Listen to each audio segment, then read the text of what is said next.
कार्तिक पूर्णिमा का व्रत कैसे करें। भगवान गणेश के सामने व्रत रखने का संकल्प लेने के बाद केवल जल या फल ग्रहण करते हैं। सत्यनारायण कथा का पाठ किया जाता है। उसके बाद घर के विभिन्न कोनों में 5 दिए रखे जाते हैं।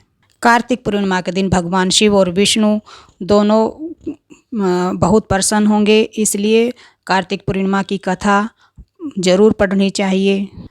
कार्तिक पूर्णिमा की कथा क्या है?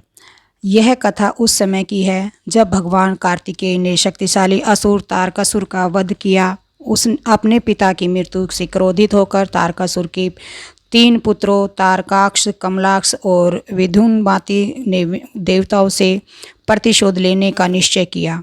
तीनों भाइयों ने कठोर तपस्या करने का निर्णय लिया और हजारों वर्षों तक घोर तप किया।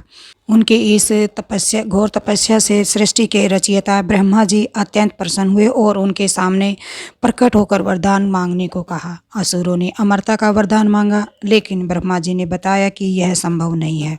उन्होंने कहा कि वे एक ऐसी शर्त रख सकते हैं जिसके पूरी होने पर भी ही उनकी मृत्यु हो सकती है। इस पर तीनों असुरों ने बहुत विचार किया और अत्यंत जटिल वरदान मांगा। हे प्रभु, आप हमारे लिए 3 अलग अलग तारों पर 3 भव्य नगरों का निर्माण करें। हमारी मृत्यु केवल तभी हो जब ये तीनों नगर अभिजित नक्षत्र में एक सीधी रेखा में आ जाए और उसी क्षण कोई अत्यंत शांत अवस्था में स्थित व्यक्ति एक असंभव रथ पर बाण का उपयोग करके हमें मारे। ब्रह्मा जी ने तथास्तु कहकर उनकी इच्छा पूरी की।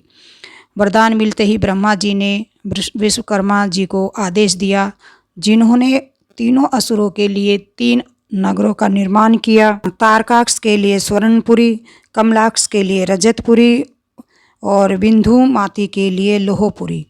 इन तीनों नगरों के स्वामी होने के कारण ये तीनों असुर त्रिपुरासुर कहलाए। वरदान से उत्साहित होकर त्रिपुरासुर ने तीनों लोकों में भयंकर आतंक फैलाना शुरू कर दिया। उन्होंने ऋषि मुनियों को सताया और देवताओं को स्वर्गलोक से भी बाहर निकाल दिया।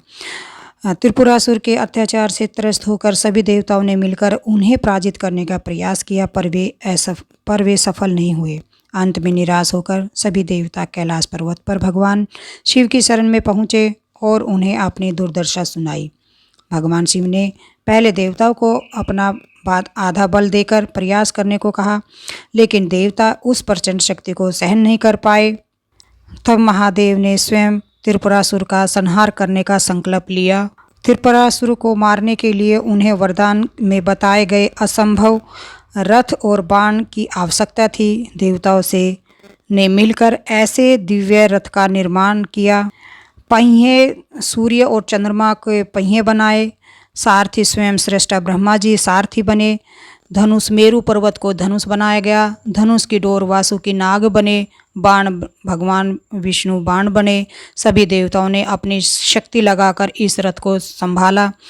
जब भगवान शिव इस विशाल रथ पर सवार हुए तो उनकी असीम शक्ति के कारण रथ डगमगाने लगा। तब भगवान विष्णु एक वृषभ का रूप धारण कर रथ में जुड़ गए, जिससे रथ स्थिर हो गया। रथ पर सवार होकर महादेव ने अपने धनुष पर भगवान विष्णु रूपी बाण और पाशुपत अस्त्र का संधान किया।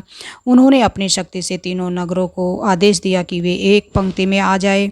जैसे ही तीनों नगर अभिजित नक्षत्र में एक सीधी रेखा में आए, भगवान शिव ने बिना किसी प्रयास या हलचल के अत्यंत शांत अवस्था में अपना बाण छोड़ दिया।